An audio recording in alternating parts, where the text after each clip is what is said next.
back to the bass hole. And as always, thanks for tuning in. It's currently January 4th, 2023. Happy New Year's. Hope 2023 is a prosperous year for you and your fishing, and thanks for tuning in again. And today we're going to go over some crankbait fishing. We got a westerly wind, 10 to 12 miles an hour, which is a good thing. Hopefully we can get it done. I'll go over a little bit here in a minute about what I'm using, techniques that I'm using with the baits. Hopefully this time I'll be able to retain a little bit of footage of me actually catching some fish for you guys instead of just posting pictures of it and whatnot. But we're here. It's currently about 40 degrees outside. High is going to be about 48. So it's wintertime cranking, but it's a good method to use. And hopefully we catch some fish today to prove it. So stay tuned, guys, and we'll get out there on the water and I'll go over a little bit about what I got going on. So be right back. All right, guys, welcome back. We are here at our first spot we're going to try today, and it's the man-made dam on this lake. It's got a lot of chunk rock on it, some riffraff, stuff like that. So, as I said before, we're going to try cranking today.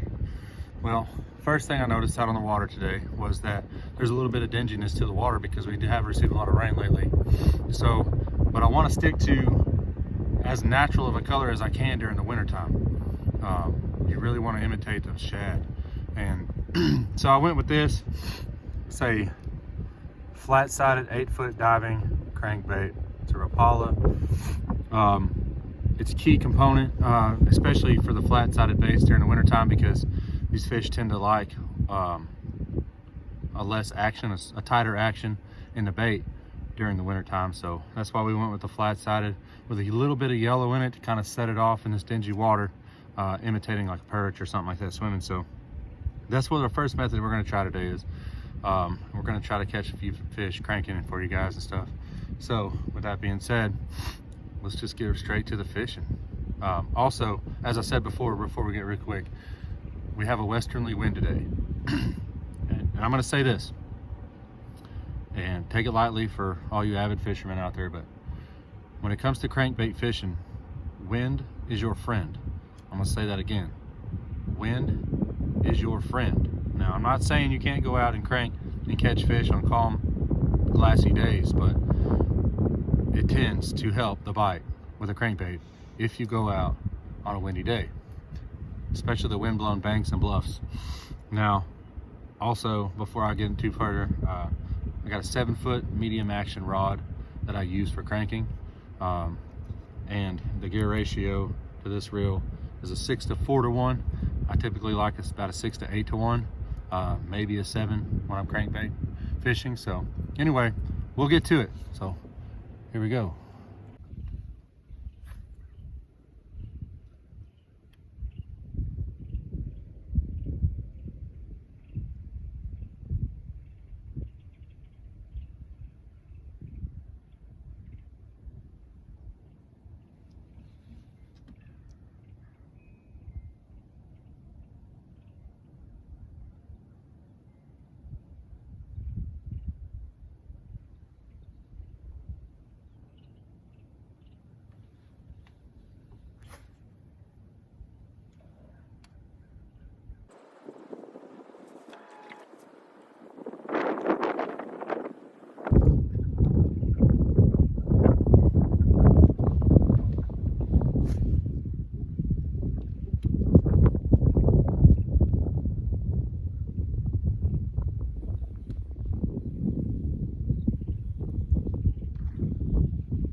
the stop and go method. So I'll crank a little bit, get that bait down there deep, and then I'll stop and pause it for a second. Then I'll crank and get it deep and stop and pause. It's a good method, guys. It's working. Nice fish.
Alright guys, so currently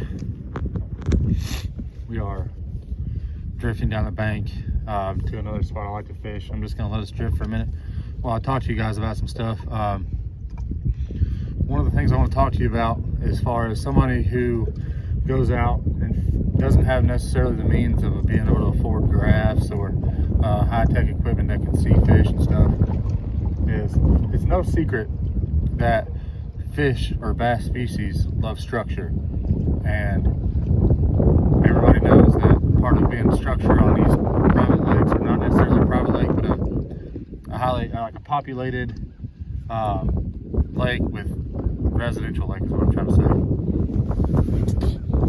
When you get these residential lakes where a lot of people live on it and stuff, you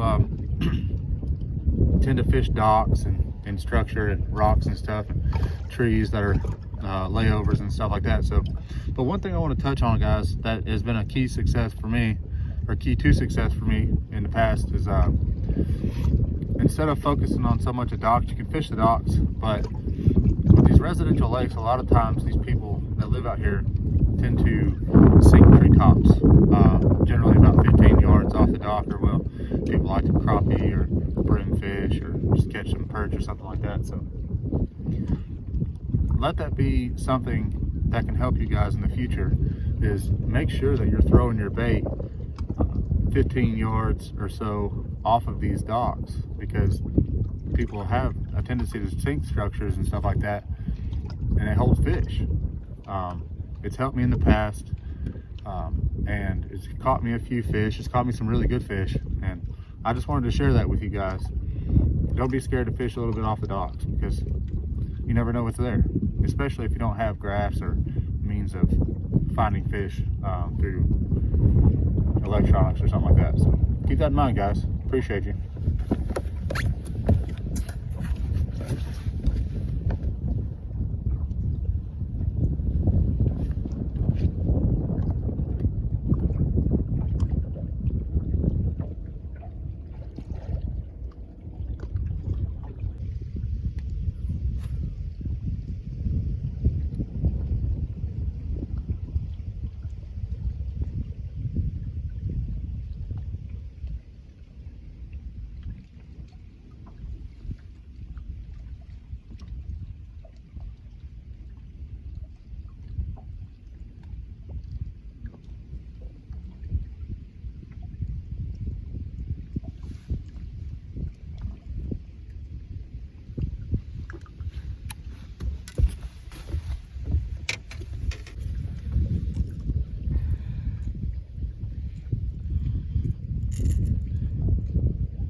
Alright guys, so it wasn't exactly the day I was hoping for as far as footage, but I was able to catch another fish off a crankbait, which I will post a picture of right there.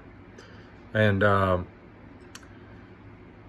in all, it wasn't bad. I ended up catching 3 more later that afternoon off a jerkbait on a pretty good spot that set up perfectly for it, so I switched up a little bit, and I didn't even get pictures of those. So anyway, I hope everything you've seen up to this point has helped you. I hope you learned a little bit from this stuff.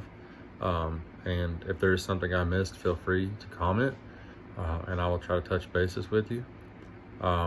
So anyway, guys, I hope you enjoyed. As always, thanks for tuning into the Bass Hole, and I appreciate you guys very much.